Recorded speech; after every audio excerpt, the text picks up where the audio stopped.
Salut tout le monde, on se retrouve aujourd'hui pour le second épisode de Blueprint. Donc ça un format qui vous avait bien plu la dernière fois, où on avait analysé tous ensemble la programmation de Donovan, qu'est-ce qui avait fonctionné, qu'est-ce qui n'avait pas fonctionné, quels étaient les changements qu'on avait mis en place du coup pour ou relancer une progression ou trouver des solutions aux problématiques qu'il avait. Aujourd'hui, on va faire la même chose avec le profil de Théo, donc un de mes athlètes qui aujourd'hui, donc en ce dimanche 20 juillet, a fait une compétition. Donc j'ai conservé son bloc juste après, du coup, pour faire la vidéo avec vous. On va analyser son picking. Donc, qu'est-ce qui a été, qu'est-ce qui a peut-être moins été, et derrière, on va voir qu'est-ce qu'on va mettre en place pour son prochain bloc. Donc, un bloc pour relancer un macro, tout simplement, post-meet. Et quelles sont les échéances qui viendront et comment on va mettre en place les choses par rapport à ça. Donc pour donner un petit peu plus de contexte, Théo il vient de faire une super compétition donc en ce 20 juillet du coup. Il a PR absolument partout, du coup, sauf au terre, je veux dire en PR comp. Donc il a fait 220 au squat, sa dernière compétition il avait fait 205, il a fait 160 au bench, dernière compétition il avait fait 152.5. Là, il a vraiment passé à ces deux barres, donc RP8, et au terre, beaucoup de fatigue, et surtout une compétition avec trois groupes, donc qui a duré pas mal de temps, et beaucoup d'espace, donc il a crash nerveusement assez rapidement dès qu'il arrive au niveau du terre, donc on l'a relancé ça avec un petit peu de caféine, malheureusement ça n'a pas compensé du coup cela. À la fois il finit quand même avec un 240 au terre, donc qui était son même max en comp, donc je veux dire le pair comp augmente, donc avec un pair plus 27.5 en compétition, donc c'est absolument titanesque. Donc ça c'est énorme, c'est super. Euh, donc qu'est-ce qui a été, qu'est-ce qui n'a pas été. On va déjà noter les performances qu'il a réalisées aujourd'hui. Hop, hop. Et du coup l'évolution qu'on a ici, bon, il n'y a pas tout le record malheureusement de toutes ces compétitions, il faudrait que je le mette à jour. C'est sur son ancien fichier cheat parce que ça fait maintenant plus d'un an et demi que je travaille avec Théo, donc forcément les blocs on les avait atteints à leur limite de ce qu'on pouvait faire sur cela. Tac. Donc on voit quand même, hein, je veux dire, qu'il y a eu une quand même belle progression en serait-ce que de très peu de temps, donc plus 12.5. Donc comment ça va se passer au niveau du prochain bloc? On va partir sur un petit bloc de 4 semaines, sans trop de problèmes là-dessus. On garde ce qui a fonctionné. Encore une fois, je veux dire, on va pas chercher à renouveler ou à tester des choses qui ne fonctionnent pas. On a trouvé une excellente dynamique avec Théo qui a extrêmement bien fonctionné. Donc là, on va voir par rapport à ces dynamiques quels sont les micro-changements qu'on va mettre en place et pour relancer une progression tout simplement, à savoir quels sont les objectifs du coup prochainement de Théo. Ça va être une qualification au championnat de France de bench. Donc il est en 93 junior, parce qu'il vient d'avoir 21 ans. Donc qualification à 155. Donc on va essayer de faire 155, il a fait 160, donc ça ne devrait pas avoir trop de problématiques. Je pense que je lui ferai ou une prépa selon la date de la compétition, ou pas de prépa, et juste 155 et all-in. Et après on se prépare du coup pour les championnats de France de bench. Enfin bref, qu'est-ce qu'on a mis en place? Donc, quelles sont les différences majeures entre son bloc 1, donc sa prépa, en fait, c'est deux blocs de prépa qu'on a fait et qu'on a mis en place du coup pour sa prépa compétition, donc pour Riance, qui a eu lieu aujourd'hui. Alors, du coup, dimanche pour vous. Là, cette vidéo pardon, sortira sûrement mercredi. Alors, on a transitionné, à savoir qu'on a transitionné sur du sumo il y a 6 semaines. Donc c'est pas forcément le choix le plus judicieux qu'on aurait pu faire. Malheureusement, beaucoup d'interférences de son tradi avec son squat au niveau lombaire. Il faisait du sumo précédemment. On était passé sur un tradi pour principalement lui apprendre le hinge parce qu'il avait beaucoup. En fait, il était très rapidement passé sur un sumo et du coup, il maîtrisait pas forcément les bases. Donc apprendre l'engage ses hanches, tirer le sac, etc. Et j'ai voulu repasser par un tradi pour rendre le truc bien plus simple et pas avoir toutes les autres composantes qui interviennent en sumo qui rentreraient potentiellement dans l'équation, étant donné que le sumo avait tendance à renforcer du coup un petit peu les défauts qui en ressortaient en tout cas. Du coup, premier bloc, on avait transitionné progressivement vers un sumo, donc j'avais intégré entre guillemets 2 jours primaires, un jour primaire en sumo, un jour primaire en deadlift, enfin en traditionnel, pardon. On a vu que le sumo marchait très très bien, qu'il avait beaucoup moins de contraintes au niveau lombaire. À la fois, il était autant aussi fort sur l'un que l'autre. Ça, c'est un truc dont j'ai déjà parlé, ou peut-être pas, mais quand on a 2 mouvements, 2 variations de mouvements, donc là sur le sumo ou le tradi, les deux sont aussi forts l'un que l'autre, ce qu'on va aller choisir, c'est un, forcément sur lequel l'athlète est le plus à l'aise, potentiellement, mais surtout deux, euh, celui qui crée le moins d'interférences avec les 2 autres mouvements. Parce que si l'athlète est aussi fort sur un mouvement que sur l'autre mouvement, foncièrement, on s'en fiche un petit peu que on fasse du trad ou du sumo. Ce qui compte, c'est que est-ce que ça va avoir de l'importance sur son squat ou pas. Donc voilà. Donc voilà pour le deadlift de ce qu'on avait. On avait le bench, une formule qui fonctionne et qu'on a depuis pas mal de blocs, depuis je crois plus de 5 blocs. Il faudrait que je revienne sur l'ancien sheets, donc sur l'ancien dossier. Donc on a un premier jour secondaire, le lundi. Ensuite, donc il a le format dont j'avais parlé dans le blueprint épisode 1, c'est-à-dire qu'on est sur jour lourd, jour léger, jour lourd, jour léger. Enfin, jour lourd, jour léger, jour lourd, tout simplement parce qu'il a que 3 fréquences. Parce que sinon ça avait tendance à... Ça lui apportait pas grand-chose, foncièrement, d'avoir une 4e fréquence, étant donné qu'il est assez solide techniquement sur son bench, et que ça nous permet de vraiment pousser 2 fréquences assez hautes, et qu'il les récupère. Et surtout, il avait beaucoup d'interférences entre son squat et son bench, parce qu'il manque énormément de rota externe, de mobilité en rota externe au niveau de l'épaule, ce qui avait tendance à créer beaucoup de contraintes au niveau de son insertion, au niveau de la tubérosité de l'humérus, donc au niveau de son deltoïde latéral, et donc de son biceps. Donc ça avait tendance à lui tirer pas mal. Qu'est-ce que je voulais ajouter pour le bench? Pas des masses de choses. Il a énormément PR chaque bloc, donc sur le bench, on était sur une excellente dynamique pendant assez longtemps. On a poussé les triplés jusqu'au bout, puis on a fait un bloc de doublé, puis un bloc de single. Voilà, parce que je crois qu'on était monté jusqu'à des triplés à 145. Donc on avait pas mal poussé le truc. Là, ça a bien fonctionné, encore une fois. Et le squat. Alors, le squat, c'est un peu compliqué parce que du coup, c'est un mouvement, de par cette rotation externe qui manque, il a du mal à placer la barre suffisamment basse. Problématique, c'est qu'il a un pattern de squat assez peu commun, c'est-à-dire qu'il est très vertical, mais à la fois très large. Enfin, c'est pas que c'est peu commun, mais surtout qu'il a pas tendance à avoir des gros affaissements à cause de ça. Parce que comme il peut pas placer sa barre trop basse, du fait de... il manque de mobilité à ce niveau-là et que ça a tendance à lui créer des douleurs de par l'instabilité, et bah, il est plus sur un mid-bar, et ça a tendance, en fait, un peu comme un high bar, c'est dès que t'enclenches la poussée que ça commence à devenir lourd, le tronc s'affaisse, forcément dû au bras de levier qui est bien plus important, et bah, ça devient un peu compliqué, quoi, concrètement. Du coup, on avait 2 solutions, c'était abaisser sa barre, quitte à créer des douleurs, ce qui n'est pas forcément ce qu'on a choisi, pardon. Deux, essayer de, entre guillemets, juste compenser, parce que du coup, la problématique, c'est que il avait du mal à encaisser du volume sur le squat en low bar, à cause de ça, parce que de par ces douleurs-là, et du coup, du mal à en faire plus que ce qu'il avait besoin pour progresser. Du coup, ce que j'ai fait, et on le voit sur le prochain bloc, on va passer dessus, c'est que j'ai split une partie de son volume en low bar, donc sur son jour secondaire, en high bar, tout simplement. C'est-à-dire que, au lieu d'avoir un top set, 4 séries de squats low bar, par exemple, en derrière, en back-off, bah, j'ai split ça en 2 et 2, ce qui permet de juste match avec sa capacité de travail au niveau de son épaule, puis après, switch, une fois qu'on arrive là-dessus, sur du high bar. Problématique qu'on a remarqué pendant ce bloc-là, c'est que il avait du mal à encaisser, surtout quand ça devient très lourd.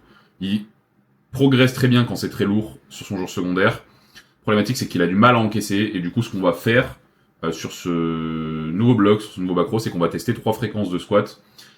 Une fréquence, donc un jour secondaire en low bar avec 3 séries, une fréquence primaire avec 4 séries comme on l'avait là, et une fréquence ternaire, avec 2 séries de high bar. Tout simplement.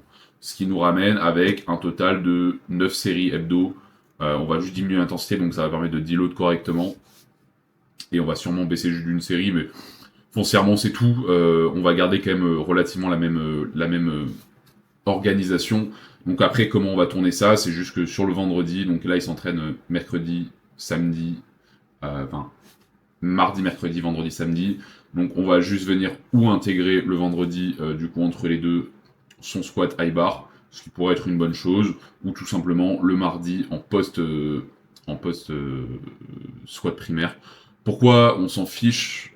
Oui et non de l'un ou l'autre. Ce qui compte avec Théo, c'est surtout le stress qui va en ressortir et est-ce qu'il va arriver avec relativement bien ou pas sur son jour X. Donc qu'il accumule du stress la veille, puis il rajoute du stress un peu plus important le lendemain, et on arrive le samedi bien, let's go, ou qu'il fasse l'inverse. Foncièrement, ce qui compte, c'est que les deux s'additionnent. C'est pas tant de... Il a des problématiques techniques, et il a du mal à répéter son pattern. À ce moment-là, ça aurait été intéressant de le mettre entre les deux, donc le vendredi. Mais à la fois, problématique, c'est qu'il risque de se retrouver avec son jour primaire de terre, son jour primaire de bench, un jour ternaire de squat, ça commence à faire beaucoup, ça commence à devenir énergivore, et on risque de perdre en qualité de séance. Donc à ce moment-là, on peut juste un petit peu split la chose. Euh, voilà, tout simplement. Donc, comment on va procéder? On va procéder de la sorte. Déjà, on va faire comme d'habitude, on va pas se prendre la tête. Hop, on va reprendre la même base. Tac. Même chose ici. Même chose juste là. Bon, l'écran bug un petit peu. Vous me direz d'ailleurs si la qualité vidéo... J'ai eu beaucoup de retours très positifs, hein, d'ailleurs je vous remercie, sur déjà le format qui vous plaisait beaucoup. Mais surtout, deuxièmement, sur le fait qu'on voit ma tête mais pas l'écran. Donc là, on va inverser les choses, c'est qu'on va moins me voir, plus voir l'écran. J'enregistre avec le record screen CapCut. Donc, est-ce que ça va être de suffisamment bonne qualité pour qu'on voie correctement? J'espère. Sinon, je trouverai une solution annexe pour le prochain blueprint. Dans tous les cas, ce qui compte majoritairement, ça reste quand même mes explications de la chose, même si ça reste intéressant de voir ce qu'on fait. Mais voilà, ça peut... J'ai compris que ça en gênait certains, donc il n'y a pas de problème par rapport à ça. On va essayer d'améliorer tout ça de toute façon au fur et à mesure. Ce qui compte, de toute façon, c'est que vous kiffiez ce genre de format. Tac. Tac. Tac. Donc là, on a la même base sur ce bloc 3. Qu'est-ce qui va se passer? Donc déjà, c'est plus du sumo deadlift, hein, maintenant c'est le comp deadlift, donc on peut enlever ça. Hop.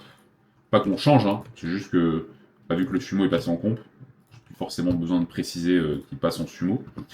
Là, comme on a dit, hop, on va virer ça. On vire on vire aussi le bistance, parce que dans tous les cas, il faisait pas. Donc ça, on va l'enlever. Voilà, et du coup, on va... Bon, Théo, c'est un maxeur d'accessoires. Donc, on va lui garder quand même un nombre d'accessoires assez important. Pareil, là, je vais lui enlever un accessoire de dos, parce que dans tous les cas, il me les split, ce chacal, à chaque fois. Il me les skip, pardon, à chaque fois. Donc, je lui enlève un pour remplacer, pour avoir un peu plus de temps quand même sur le reste. Le squat, vu que ça va être un squat assez light, on peut le mettre en premier, ça permettra aussi de s'échauffer pour la suite. Ce qui est chiant aussi, c'est surtout que le squat et mettre des genouillères quand t'arrives à la moitié de la séance, ça commence à devenir un peu compliqué. Donc comment on peut ajouter ça de cette façon-là? Je garde 2 séries comme on l'avait dit, de même par ici, de même par ici, de même par ici, hop. Là, je vais enlever une série aussi, parce qu'on était quand même à pas mal, donc ça vous permettra de deload un peu correctement. Tac, tac, tac, tac, tac. Tac, tac, tac. Ok. Donc là, on est pas mal. Ce qu'on avait, du coup, on avait une intensité de plus ou moins 66% de son max. Donc 140 kg. Je vais redémarrer un petit peu plus bas, tout de même, parce que c'est quand même un petit peu haut. Donc je vais redémarrer à 70 2, donc 135 kg. Sur ce jour-là, de toute façon, il n'aura pas la fatigue du squat de juste avant. Donc le squat, le bar. Donc foncièrement, on pourrait même mettre plus haut, il n'y aurait pas forcément de problématique à ça. Sur son terre. Alors, là, c'est le mouvement qui est le plus problématique, pardon. Donc on va mettre pas mal de choses en place. Problématique, c'est que il a beaucoup de mal à ancrer ses hanches sur son terre. Énormément de mal, ce qui fait, de toute façon, vous le verrez sur la vidéo que je vais mettre juste là. On voit bien que il décolle la barre à partir du moment où ses hanches remontent à une certaine hauteur. Problématique, c'est que les hanches remontent, les épaules avancent, le buste s'affaisse, et du coup, il monte la barre très facilement en haut. Une fois qu'on arrive au lock, c'est impossible de lock. C'est ce qui s'est passé sur sa 250 d'aujourd'hui. J'en avais déjà parlé avec lui. De toute façon, il était au courant. C'est aussi la problématique d'être passé en sumo assez rapidement, mais foncièrement, on a quand même réussi à gagner des kilos au squat à cause de ça. Enfin, grâce à ça, pardon. Donc, ça a été quand même un bon choix de mon côté. Donc, ce que je voulais lui intégrer, c'était un tempo ni deadlift pour tout simplement qu'il ait plus de facilité à ancrer ses hanches. Tout simplement parce que le temps qu'il fasse son tempo, s'il se place mal, en fait, il va être en incapacité d'utiliser, entre guillemets, le momentum de la barre, de la vitesse qui a été créée, pour pallier à cette problématique-là. Donc il va être obligé de placer correctement ses hanches, ça va pas se faire directement, il va avoir beaucoup de mal au début. Donc ça va être la première chose.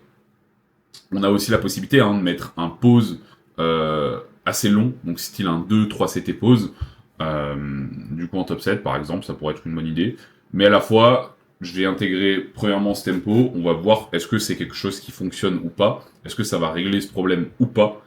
Et deuxièmement, j'aimerais bien lui intégrer en fait un ISO assez lourd, tout simplement parce que pour le forcer à arriver à maintenir son buste correctement une fois la barre levée, entre guillemets, donc un ISO par exemple à 140, 160 kg, qui est une barre à laquelle il commence déjà à partir un petit peu sur l'avant et progressivement augmenter cet ISO bloc to bloc pour finir par exemple d'ici 3-4 blocs avec 180 kg et des poussières.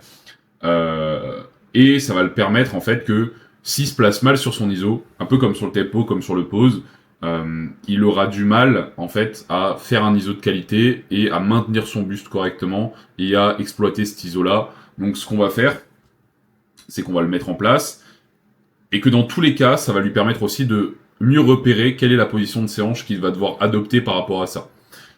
Tout simplement. Voilà. Donc on va mettre ça en place. Je pense que l'ISO, je vais le mettre du coup sur son jour secondaire. Ça lui permettra d'avoir beaucoup de distance entre les deux. Donc je pense qu'on va faire, c'est qu'on va partir sur top 7, 3-0-0, du coup en I. Donc on s'arrête au genou, on finit la rep normale, puis du deadlift comp pour essayer de l'appliquer directement là-dessus. Et derrière, un ISO avec 140, 150 kg plus ou moins. Voilà, ça va lui permettre aussi de renforcer sa position, renforcer ses tissus, etc. Donc ça ne fait jamais de mal. De plus pour le dos, pour lui qui a tendance à être un petit peu faible à ce niveau-là. Tout simplement. Voilà. Alors, on va venir modifier ça légèrement. Donc là, juste un petit décalage. On dit merci les formules. Hop, qui bug de temps en temps. Donc là, je vais venir prendre mon repère. Tac. Forcément, dès qu'on décale quelque chose, ça a toujours tendance à bugger. C'est un peu chiant, mais c'est la vie. Donc, je vais venir ajouter un petit quelque chose. Donc, la séance va commencer à être un petit peu longue. De toute façon, j'ai toujours tendance à ajuster la séance, ce que j'ai dans ma séance, en fait, en fonction du retour qu'il va me faire. Est-ce que la séance est trop longue pour lui? Pas assez longue. Normalement, une séance comme ça, vu qu'on est en dilo, ça devrait pas durer non plus extrêmement longtemps. C'est surtout le passage d'un exercice à l'autre et devoir se réchauffer qui est assez long. Donc, est-ce que je vais peut-être potentiellement, je vais lui rajouter juste une 5e fréquence avec des accessoires si c'est nécessaire. Il y a plein de choses qu'on peut mettre en place pour gagner du temps. Si je vois que l'organisation n'est pas du tout efficiente, on peut juste trouver d'autres solutions, tout simplement. Voilà. Donc, on va ici intégrer un top 7, comme on a dit. Pour l'instant, on va garder une single. J'ai bien envie quand même de lui mettre un double single, parce que problématique, c'est que s'il le fait sur... je veux dire, ça va rester assez léger, donc il n'y aura pas non plus trop de problématiques à ça. Problématique, c'est que s'il le fait sur une seule répétition, il va pas réussir à le répliquer potentiellement une deuxième fois et à ancrer le truc. Donc ce que je veux, c'est qu'il se rend compte de l'erreur sur la première répétition. Il fait sa pause, donc là je vais lui imposer une pause de par exemple 1 minute. Ça revient à faire un doublé hein, foncièrement. Et derrière, je vais venir du coup, il va venir régler sa problématique directement sur la deuxième répétition et avoir plus de facilité du coup à l'appliquer derrière sur son deadlift tout simplement.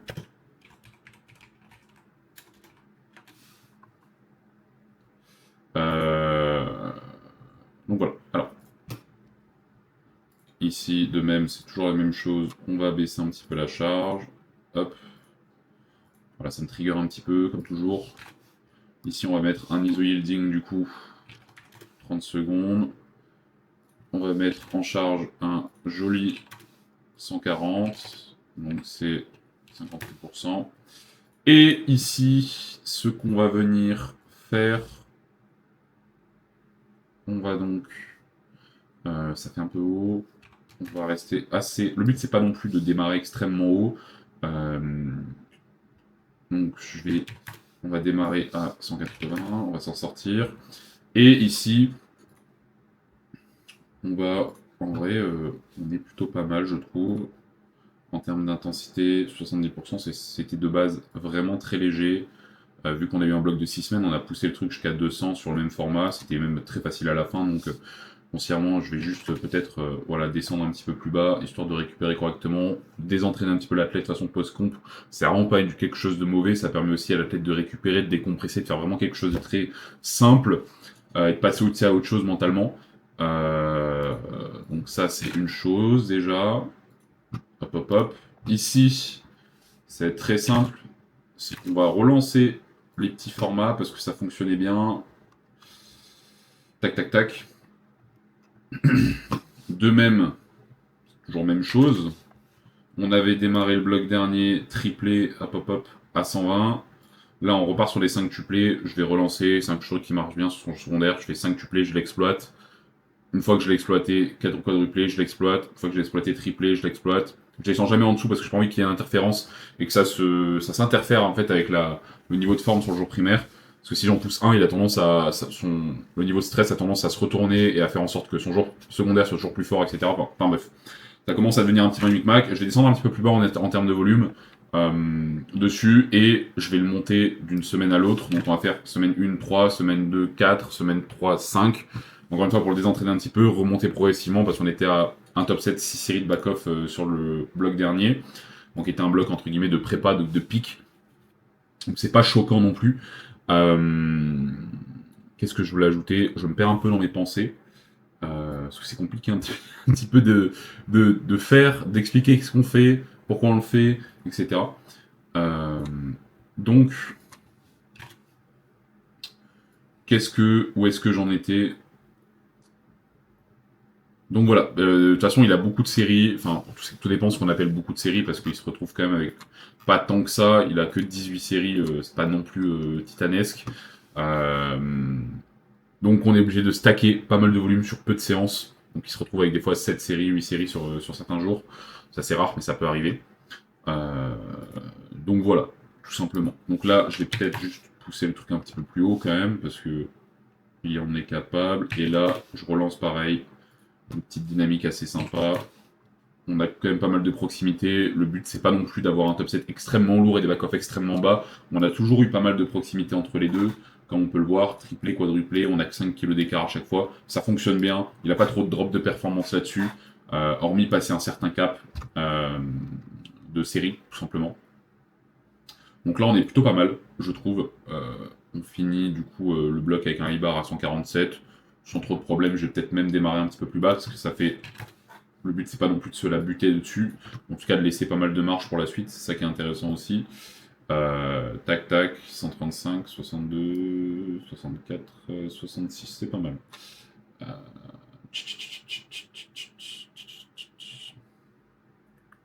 Ok, donc le premier jour, on est bon. On a un petit SBD, high bar, deadlift, on a mis les problématiques en place, donc on va pouvoir regarder un truc assez simple sur le reste du bloc. Comme j'ai dit, on va pas non plus refaire le monde là-dessus, c'est pas le but. Je vais pas faire d'incrément de nombre de séries sur ce bloc-là. Pareil dessus parce qu'on augmente d'une fréquence, donc le but c'est pas non plus de se la bousiller. Sauf du coup... Non, c'est très bien comme ça, voilà. Donc on a un volume de 8, on était à 9 le bloc dernier, donc c'est très bien. On a limité les fréquences, donc l'intensité se répartit plus, donc on peut encaisser plus aussi sur 3 fréquences que sur 2 fréquences pour une intensité similaire. Là de même, on va baisser un petit peu tout ça. Le but c'est quand même qu'il récupère, comme j'ai dit, désentraîner un petit peu l'athlète post-comp. C'est quelque chose qui se fait. C'est quelque chose qui se fait aussi pas mal. Je sais pas si le micro est connecté. Eh ben, je ne sais pas du tout. Alors, on a été coupé parce que je suis quelqu'un de très intelligent, je n'ai pas connecté le micro qui est juste là. On reprend, on continue où on en était. Du coup, la qualité risque d'être un petit peu moins bonne, la qualité sonore du coup sur la précédente partie de la vidéo. Dans tous les cas, malheureusement, c'est le souci, j'allais dire c'est le souci du direct, mais on n'est pas en direct, donc on va pas non plus tout reprendre depuis le début, mais on m'entendait très bien normalement de ce que j'ai checké sur le retour vidéo. Enfin bref, on retourne où on était passé sur le squat secondaire, où on était revenu sur des 5 tuplés, on conserve un volume assez bas dessus, donc on a 2 séries par-ci, 2 séries sur le jour 1, pardon, 2 séries de back-off sur le jour 2 avec un top 7, 3 séries du coup, donc un top 7 et 2 séries sur le jour primaire. On a 8 séries au total, on avait 9 séries le bloc dernier, donc on reste sur un volume qui est quand même assez similaire. On ne change pas non plus la face du monde dessus. En tous les cas, c'est pas le but, encore une fois, on garde quelque chose qui fonctionne. On a juste split ce qu'on faisait en 3 jours, au lieu de le faire en 2, parce qu'il avait du mal à encaisser, il avait une capacité de journalière qui ne matchait pas avec ce qu'il faisait, tout simplement. Donc on va baisser un petit peu ça, même s'il a augmenté au squat, on avait démarré le bloc dernier comme ça, donc là on va démarrer un petit peu plus bas, pas aussi bas quand même. Faut aussi prendre en compte qu'il sera forcément rouillé en reprenant, donc on va vraiment pas risquer les choses et on va faire un gros incrément. On va faire un très gros incrément entre le jour 1 et la semaine 1 et la semaine 2, là-dessus en tout cas.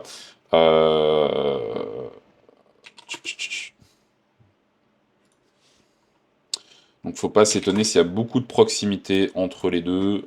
Tac, tac, tac. Donc ici on va faire comme ça, et ici on va faire comme ça. Pas comme ça, comme ça, voilà. Donc comme ça fonctionne bien. On voit que on a 10 kg d'incrément entre les deux. Sur le top 7, on finit avec un top 7 5 tuplé à 167,5. Il devrait pas trop y avoir de problématiques avec cela. Voilà, encore une fois, je veux dire, on fait pas de miracle. Enfin, c'est pas qu'on fait pas de miracle, mais c'est qu'il n'y a pas d'intérêt à faire des changements absolument drastiques. Je suis pas forcément d'accord avec le phénomène de hors-saison, parce que une fois que j'ai trouvé quelque chose qui fonctionne avec un athlète, pourquoi changer? Tout simplement, on va juste venir adapter ça en fonction de la période. Encore une fois, c'est de la périodisation basique. Mais je vois beaucoup de gens qui programment en hors saison, qui ultra périodisent un peu la chose, hors saison, on season, etc. On en a déjà parlé dans les podcasts avec Nathan, mais voilà, déjà qu'il y a peu de compétition, donc foncièrement, est-ce que la période de hors saison et de on season a réellement une signification ou pas? Oui, non, ça dépend du type d'athlète, etc. Et encore par rapport à ça, je vois des fois des athlètes qui surperforment en off-saison. Ils passent sur le on-season, donc sur la prépa, ils sous-performent instant. Et je me dis, des fois je regarde ça et je me dis, putain, mais pourquoi le coach n'a juste pas conservé ce qu'il faisait sur le off-saison en spécifiant un tout petit peu, potentiellement, même pas, hein, je veux dire, juste rendre le truc plus stressant si c'est ce qu'il faut, augmenter une série, augmenter un petit peu l'intensité, un top 7, si on est en 5 tuplé, on le passe en quadruplé, ou en triplé, ou en doublé, en single, peu importe. Mais je vois des mecs qui font des trucs de malade mental, ils sont au prime de leur vie, et sous prétexte qu'on s'approche d'une compétition, on se retrouve on change, on avait ta, on l'enlève, même si ça fonctionnait bien, parce que on est en on-season, etc. Bon, on-season, en saison, prépa, etc. Peu importe, on se comprend. Et je me dis, mais pourquoi faire? Pourquoi faire? Ça fonctionne bien. Pourquoi tu changes quelque chose qui fonctionne bien sous prétexte de c'est la saison. Amen, on peut changer. Bah non. En fait, on conserve quelque chose qui fonctionne bien. C'est déjà compliqué de trouver un truc qui fonctionne bien. Bon, pourquoi changer? Je veux dire, on peut exploiter quelque chose pendant plusieurs mois, plusieurs années, même des fois. Ouais, bon, il y a toujours des micro-adaptations à faire, mais c'est quelque chose qu'on peut changer quand même. Faut changer, faut pas prendre les choses à la légère. Et du coup, je vois des choses comme ça et je me dis, putain, mais c'est tellement dommage, sous prétexte de X choses, on se retrouve à perdre du temps en fait. Et je vois des athlètes qui font des PR de malades mentaux et ils arrivent en prépa. Enfin bref, ne s'étalons pas sur le sujet. Du coup, pour ce jour-là, on est plutôt good. On va juste, encore une fois, réduire un petit peu ce format-là, repartir d'un petit peu plus bas. Hop, le bloc dernier, on était à 100 kg pour démarrer. Donc on va démarrer à 100 kg parce qu'il y a en vrai beaucoup de marge dessus. Je vais pas diminuer le volume parce qu'il en a déjà pas beaucoup. Si je diminue déjà sur tout, en fait, on va se retrouver à ne plus rien faire et à se surdésentraîner. C'est pas non plus le but, honnêtement. Euh, donc on arrive sur le jour primaire, donc le samedi, le jour primaire de bench, le jour primaire de terre. Pourquoi jour primaire sur le samedi et avec le deadlift, pas avec le squat? Parce que sinon on aurait trop de distance entre son squat ternaire, enfin son bench ternaire, son bench primaire. De plus, il a beaucoup d'interférences, comme j'ai dit, entre le squat et le bench, donc ça nous permet de ne pas passer de pas passer faire du bench après un mouvement qui est déjà stressant au niveau de la chaîne scapulaire, euh, ou inversement, parce que le bench n'est pas non plus anodin pour lui, donc l'un provoque du stress pour l'autre et inversement. Donc pour l'instant, c'est là on a trouvé entre guillemets une formule. On a trouvé une formule qui fonctionne plutôt bien. Donc pour l'instant, j'ai pas trop envie de changer tout ça. Je vais. J'ai bien envie de conserver des singles parce que j'ai envie de pas forcément mettre une intensité très élevée, mais à la fois j'ai quand même envie qu'il soit que ça son manque de entre guillemets sérieux sur la position, donc son manque de proprioception sur la position se retranscrive réellement. Je sais pas si ça se dit ce que je dis, mais qu'on voit directement est-ce que les compensations fonctionnent. Parce que si je mets un triplé, je vais devoir démarrer plus bas. Donc foncièrement, j'ai envie de finir sur un triplé très lourd, bah, je vais devoir quand même démarrer assez bas, donc je vais peut-être démarrer sur une charge qui ne va pas le challenger là-dessus, alors que même en finissant sur une single très légère, je vais quand même être sur une charge qui va pouvoir le challenger là-dessus, et à la fois qui va pas être trop lourde, donc il va pouvoir appliquer les problématiques techniques qu'on est en train de voir. Donc faut pas se mettre dans la tête que single égale on force. On peut très bien finir le bloc sur une single sub 5, est-ce que c'est grave? Non. On peut très bien avoir un bloc sur lequel on va pas chercher de PR, que ce soit volume ou quoi que ce soit. Là, c'est vraiment le mouvement sur lequel on met un gros aspect technique. Donc, j'ai envie de voir déjà ce qu'on a mis en place, est-ce que ça fonctionne? Et surtout un bloc un petit peu détente. Et après, on va pousser juste ce qu'on faisait. On va le pousser, le niveau de forme va remonter. Les singles, on va les monter encore une fois. Et le but, ce sera d'aller rechercher derrière. Je pense lui faire un bloc, enfin pas un bloc deadlift, mais en tout cas désolidariser entre guillemets le niveau de forme, enfin le pic de forme entre son squat et son terre, pour que son terre puisse vraiment être exploité et qu'il n'y ait pas d'interférence entre les deux dans tous les cas. Donc je pousserai sûrement son terre bien avant son squat et il y aura un bloc où il va faire un max au terre, peut-être un bloc ou deux après, on ira faire un max au squat, ou peut-être les deux en même temps, ça dépendra de comment il réagira aux choses. Enfin bref. Donc là, si je conserve ce que j'ai là, je finis sur une petite single à 2,20. Je vais quand même augmenter un petit peu ça. C'est un peu light à mon goût. Je vais le faire finir sur une petite single à 2,25. Ça change pas la face du monde non plus, encore une fois. Mais le but, c'est pas non plus que ce soit trop light.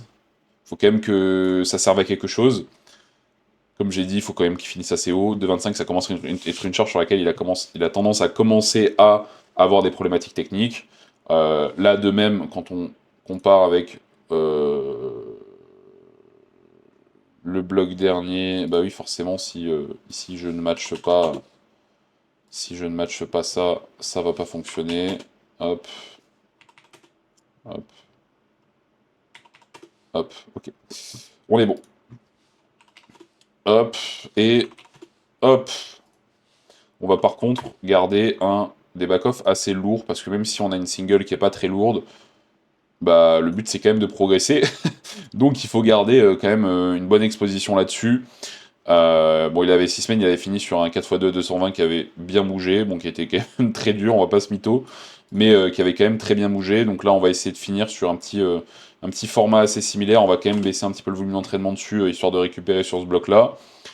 Et du coup, je vais juste le faire démarrer à, avec des très petits incréments.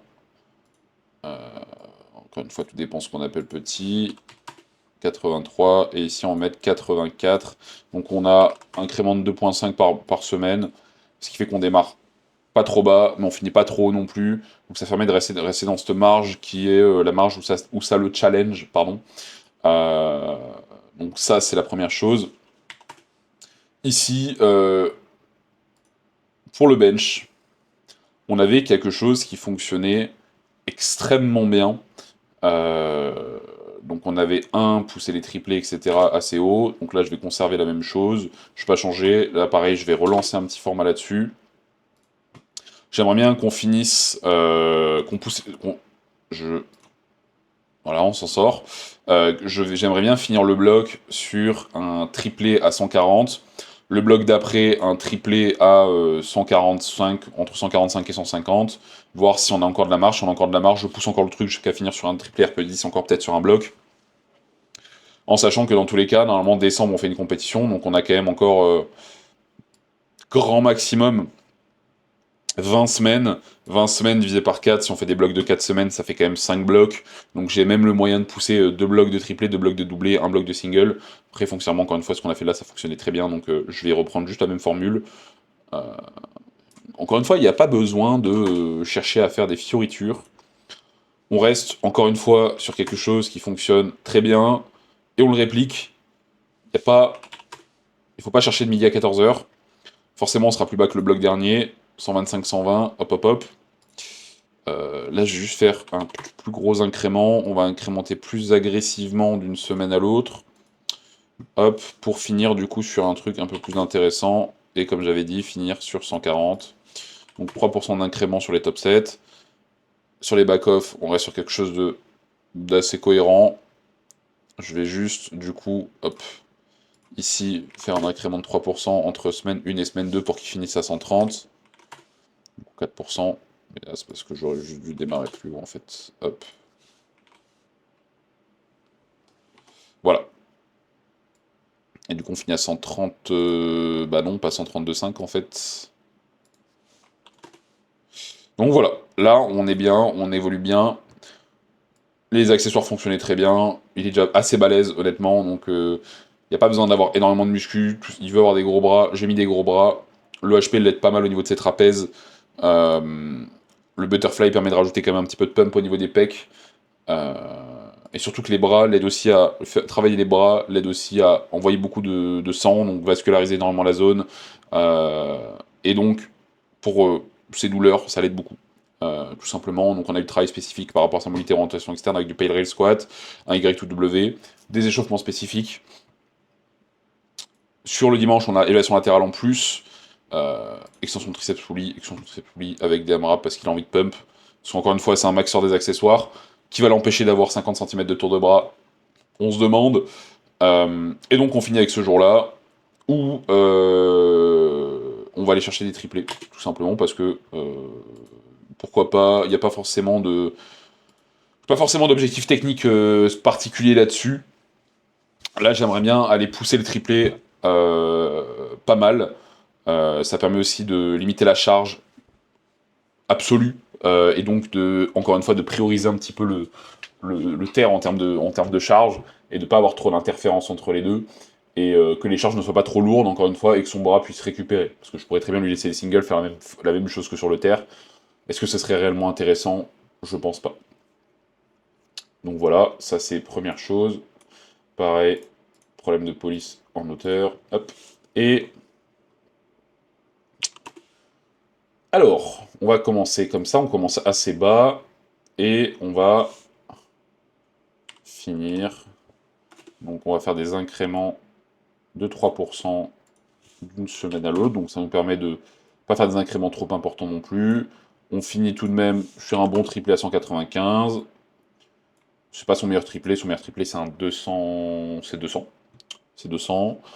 Euh, J'aimerais bien, au vu de comment il a passé son squat à 220, qu'on pousse les triplés jusqu'à faire un petit triplé à 210 d'ici un bloc ou deux blocs en plus.